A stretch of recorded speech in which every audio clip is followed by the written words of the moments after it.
Did you know that Google personalizes many searches by city and Also Asked is the only tool to access live People Also Asked data at city level? Try for free at alsoasked.com. I was going to say that SEO with Fat Joe is as peaceful as this, but then the birds are all having fights. Tired of SEO guesswork? Quadra's AI agent goes deeper to uncover high-impact optimizations and completes hours of SEO in minutes. Get started now.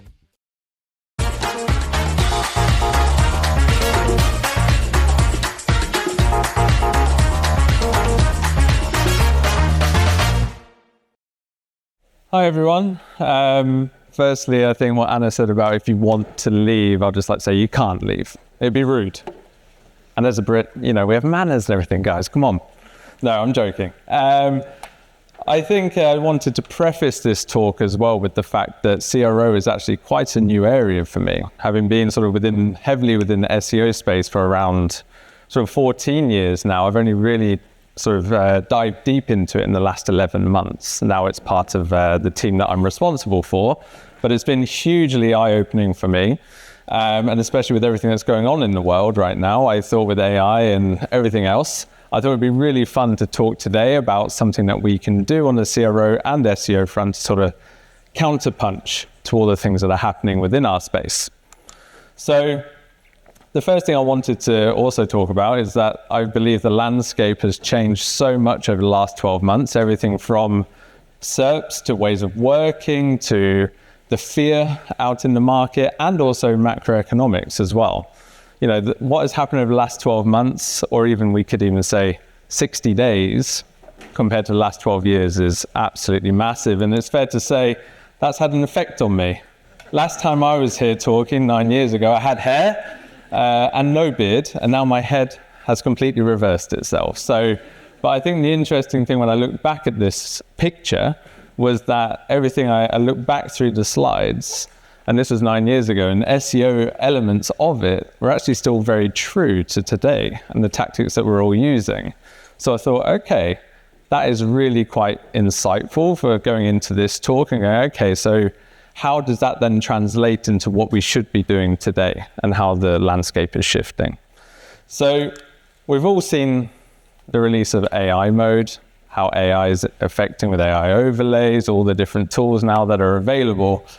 And I think it's fair to say that we are staring down the barrel of quite a linkless SERP in the future, But if we think back to what else has come at us as SEOs in our industry before, Penguin, manual actions, featured snippets, helpful content updates, core updates, it's not like we've not been through this before, and yet we are. We're still here.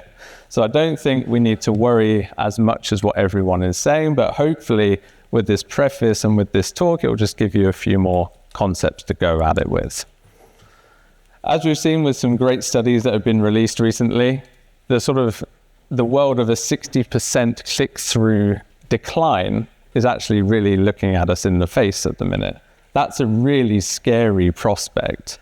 So how do we then start to think about this?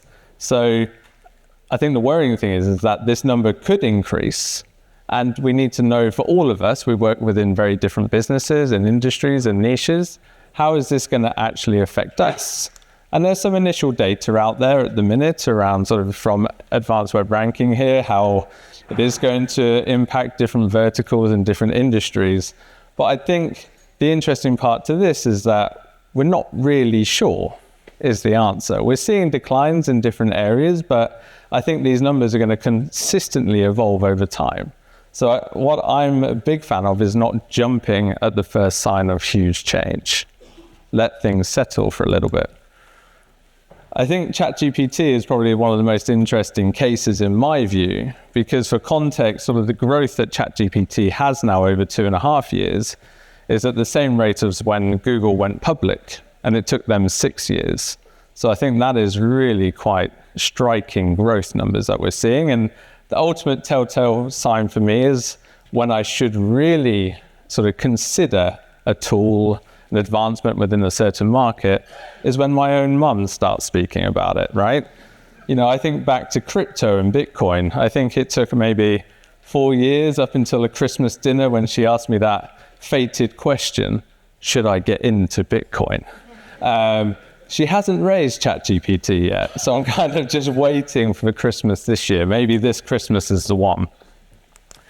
But I want to also this is hot off the press and a quick edit that I made, and I just wanted to sort of end it with a bit of a rant, this AI piece, and that is that we're seeing huge surge of new tools, new visibility tools, new content production tools, and I think the market reception to this growth has been, let's just take advantage of all of it, create content en masse, it's really good, we're going to add these layers onto it, we're going to auto-upload it into CMSs, and everyone is jumping on that bandwagon, from what I am seeing. Then this comes out from Google just, I think, 2 days ago, where they're now going to start really looking into how AI content is being produced and sort of looking at how much of a piece of content has been created from AI. So if like a major part of your content has been created via AI with like very little sort of edits or changes or human interaction, and what that is deemed as good quality, we will see. But we can see that the quality raters are going to be now given the guidance to give the lowest rating possible. So it's just a bit of like a heads up that whilst all these tools and emerging texts are available, please use it with a bit of caution and a bit of common sense.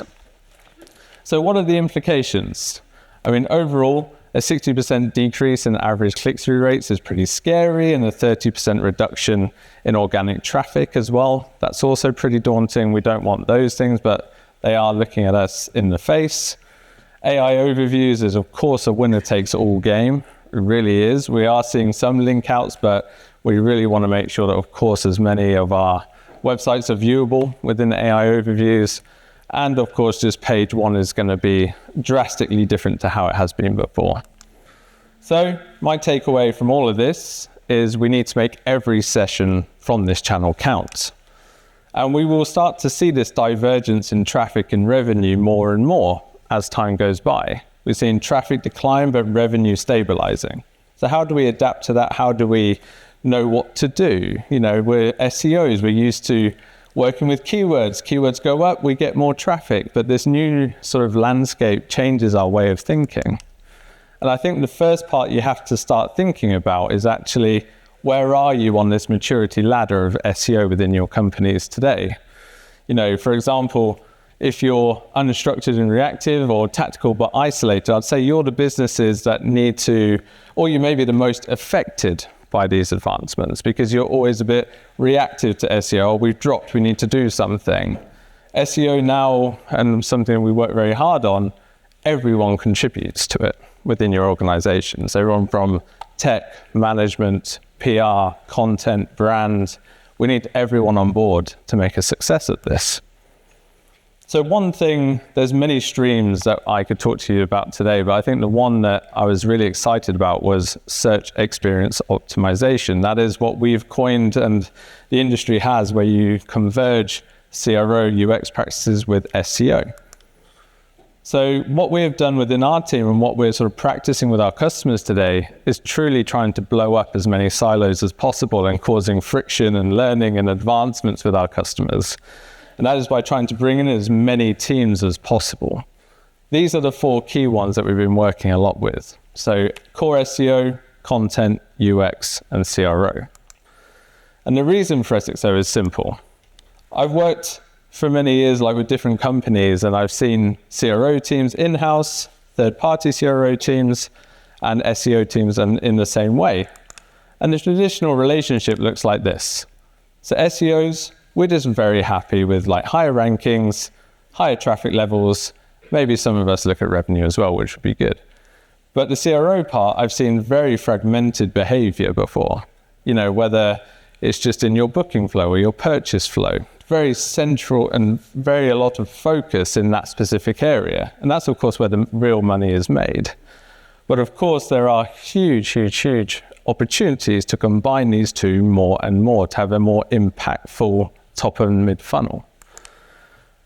My other part that I wanted to think about, and I won't ask the room now, we are short on time, but I also think from an SEO standpoint, we've been a bit guilty before of like just running with acronyms into our businesses.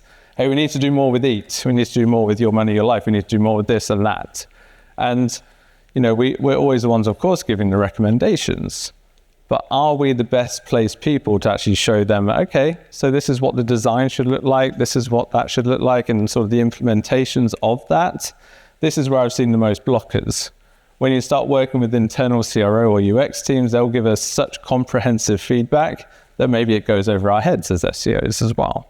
So if we're able to combine these skill sets together, then we're going to get much more momentum.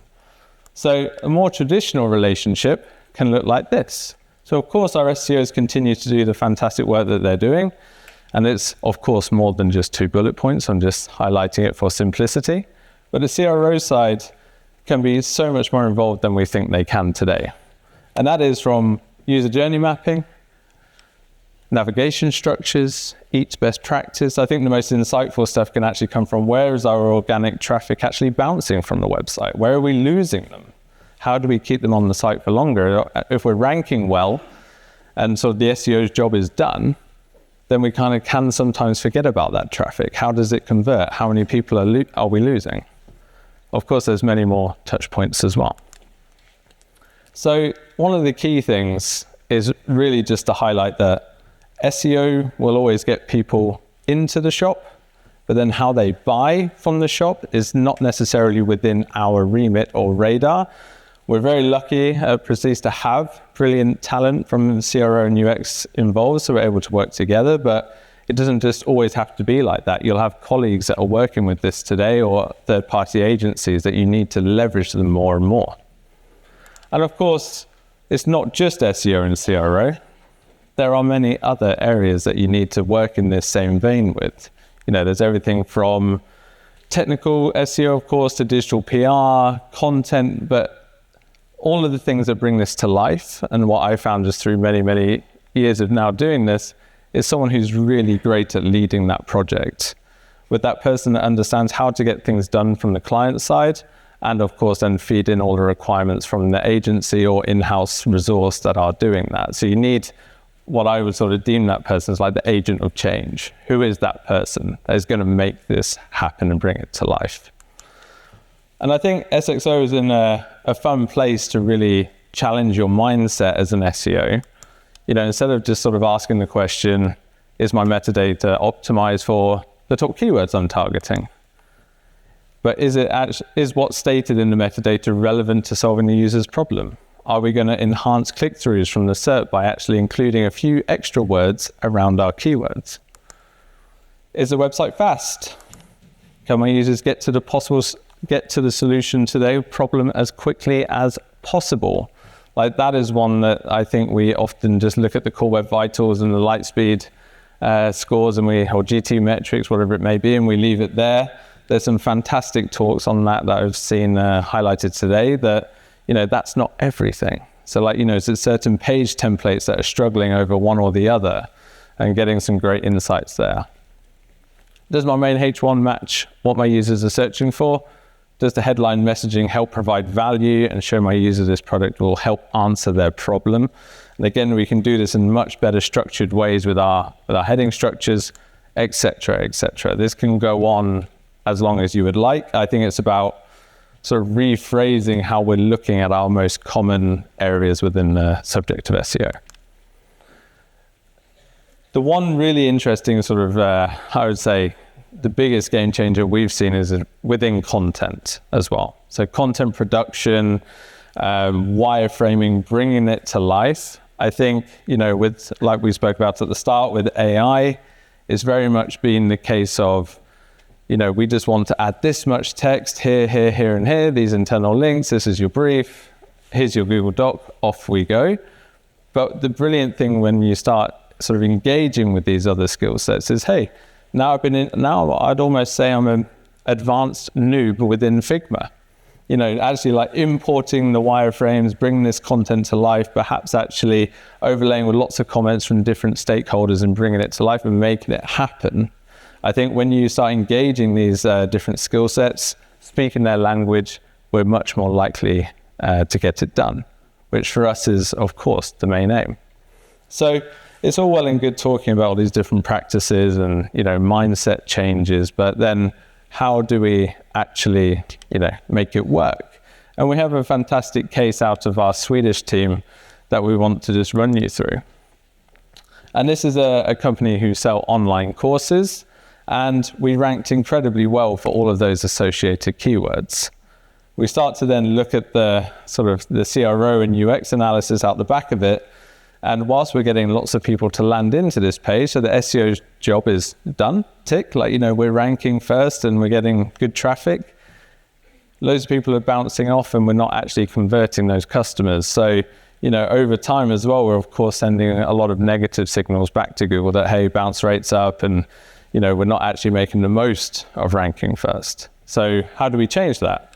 Just simple analysis that again was, relatively new to me to then sort of, again, this is a very intense slide, but lead to a much more, a significant outcome where the SEOs are involved to make sure that we retain the performance layer, so the structural sort of integrity from the SEO side, but then using our UX and CRO folk within that, we're able to significantly improve that page. So everything from, I think the most interesting part of this one was almost like TLDRs, like too long didn't read sections, really give the user, what are you going to gain from doing this course? In a real snapshot. We also had expert pieces where it also gave ideas of what would the careers options be out the back of this. And it just made the page much more engaging to scroll through.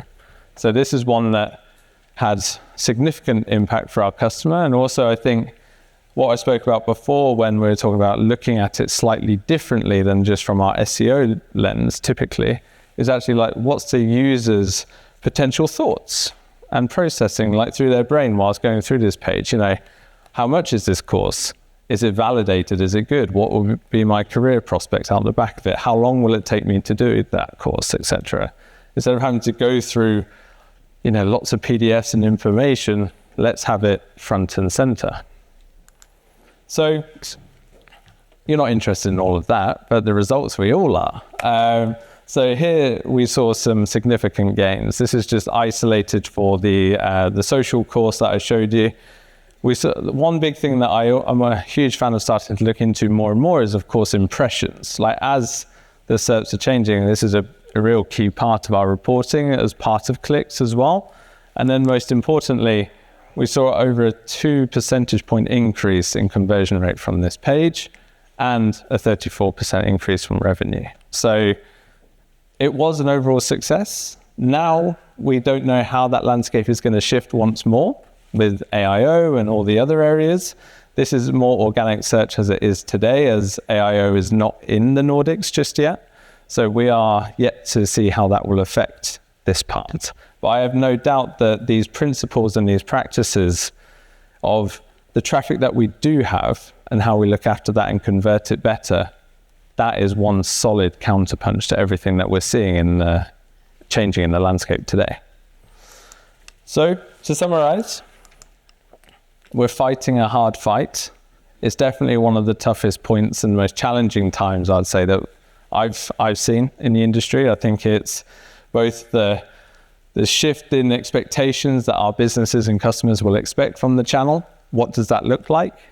Also, there's certain scaremongering. There's lots of tools out there now that are popping up left and right and center. Which one should I have? Which one's the best? I think the key thing right now is that no one has the golden bullet of search volume data equivalents within these tools. I think that's when we finally get that will be very interesting. Skill sets. I think we really have to ask ourselves the honest question that, are we sort of the best people to design the solution always?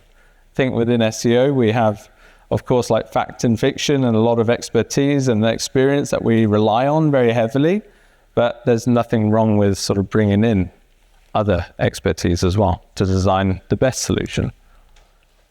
I think we're all trying to find out what is our new normal, what is that new landscape that we're fighting in. And then I think the biggest one that we're talking about with a lot of our customers is, what is the strategy? How are we going to counterpunch this movement and try to get ahead of that? Is that through efforts such as this? Is it you're going to get much closer to SEO and paid? What is that? So I think everyone needs to be thinking more and more around what is our plan. And lastly, the broken emoji. It's time to actually break up the silos. When we're really not going to win this race sort of on our own. So we really need to work together more and more. And lastly, AI search is here to stay. So I think we really need to make sure that we have that plan in place. I think with the rise of zero-click searches and everything that's in that, this whole AI arms race, who knows what the next 6 to 12 months will look like. But we really need to have that plan in place. And, you know, it's not just going to be SEO. We're seeing it across lots of different channels as well as media mixes are changing. So we really need to club together and attack this all together. So thanks for your time, guys, and have a good rest of your day. Demand sphere. Limitless visual insights from the SERPs. Unlimited dashboards and users. Easy to use and easy to scale your growth to new levels. Monthly reporting making you want to shove sharp things up your nose? Try Dragon Metrics, the all-in-one SEO software with mind-blowing reporting tools.